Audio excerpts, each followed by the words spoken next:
Hi, welcome to Between Two Chambers. I am John Eccles, Majority Floor Leader of from House District 90, Majority Floor Leader of the Oklahoma House of Representatives, here with my good friend, Leader Greg Treat. Yeah, I'm Greg Treat, Senate District 47, and I serve as the floor leader on this side. Absolutely. Well, we have had a busy week this week. We're filming in the Senate lounge, so this side means the open space. that is a good point. Yeah. I have got a senator to go to the House twice. It was kind of like a dinosaur sighting. Yeah, I didn't know what to do. I appreciate the map. It was very helpful. It was good. They always have us come over here. The People's House, going to the upper chamber. That tells you a little bit, but I'm old and decrepit yet over here. I doubt that, my friend. So we had a great week, week 9. Busy week. We had Autism Awareness Day, which was a great day. Yeah, great day. A lot of constituents on that day. And we had Victims' Rights Day in the House. You know, let's talk about that autism real quick. Yeah. There was a Senate Bill 478 that passed out of here. It was trying to get to something that I think a lot of people agree with, including myself, of trying to buy insurance over state lines. A byproduct of that, though, the way the bill was written, would have done away with some of the work that you've done on autism, some of the work that I've done on chemo parity, mental health parity that people fought for, adoption reform.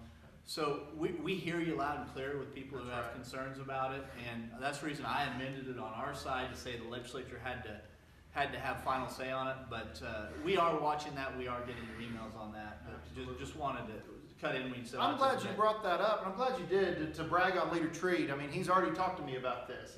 He's told me this was an issue. You told me when it came over to look at it, and we're working on that. We're not doing anything that's going to get rid of chemo parity. You worked so incredibly hard for as somebody whose mother died of breast cancer. I very much appreciate what you've done there, and it was good. It was great to have all the advocates here. It really was, and we heard loud and clear from them that they fought so hard on the autism reform. You were part of that too, and I voted for it as well. And we're not going to turn our back on that. And and that's right. And that's in my office now, the floor leader's office of the House, and we're working on that. We'll come up with a solution, or the bill won't move forward. It's just that simple. We'll either come up with a solution for it, because the goal of the bill, remember, is buying insurance between state lines. It's a capitalist approach. It's a free market approach. We're still working on that. We also there's a lot of moving parts on the federal side too. That's that right. We don't really know where they're going to end up. So sorry. No. We had a Victims' Rights Day in the House, which was great. Passed Marcy's law. Appreciate you guys passing that in the Senate too to us, and that will be on the statewide ballot to give victims more rights and more protections under our state constitution. And we also passed some criminal justice bills out of the ones that the House sent us. We got out of committee today, Thursday, out of the public safety, unanimous. Yep.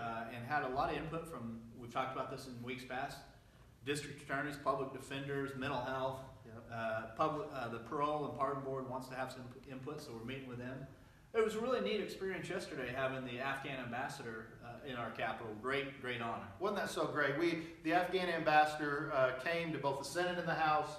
Came to the Senate first. They did, as usual. He's fun to remind me that.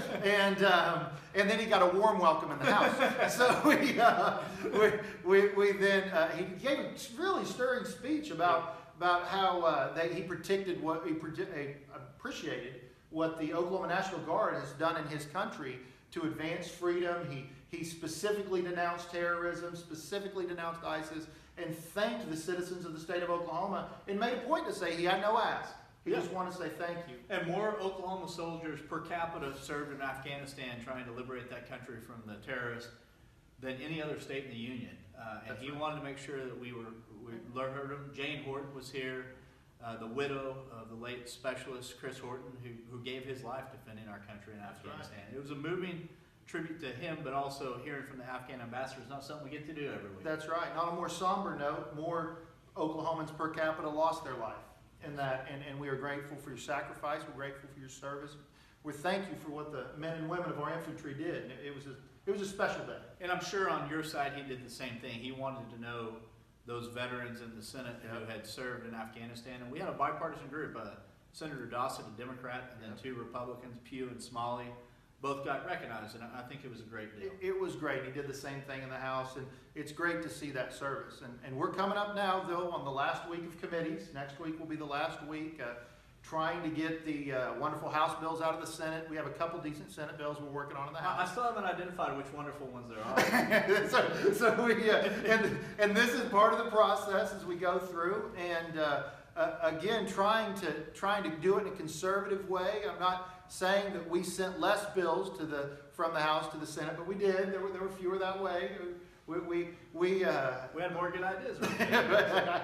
But we're excited with that and still working on the budget. I mean, we talk about that. I would expect JCAB bills to start being run in the next couple weeks. That would be my expectation. JCAB, tell the viewers that. I'm glad, and you know, the leader knows more than me. He was the vice chair of appropriations before being the leader. It's the Joint Commission on Appropriations and Budget, Joint Committee, I'm sorry, on Appropriations and Budget. And we meet together, we run our budget bills out of those. I would expect within the next 2 weeks, budget bills are gonna start come out, which is very early as opposed to past precedent. It is. We've got still dealing with the wind tax subsidy. We'll probably take that up next week, hopefully, or soon. And we're still committed to that. Still moving the ball along. And there's a lot of issues, but we had so much committee work. I'm a little exhausted this week. It has been a long week, but it was a great week in the House, and I think we will continue to move that forward. We'll finish things up in committee. I did have a new award, Senator, that I got to put in my office. Yes, I got one over here too. So the leader and I won the Sheer Award from OCC. Sheer Vision. Sheer Vision Award, which I'm very excited. There's scissors on a mount, and we can actually take them out. And I've already threatened Leader Atkins. I know, because you tried. Remember when we were sitting by each other? But it was a lot of fun, and we're looking forward to another great week next week, week 10. And we're in crunch time. I think the citizens are about to see budget bills roll out. Let us know what you think. We appreciate it, and we'll see you next week. Thank you.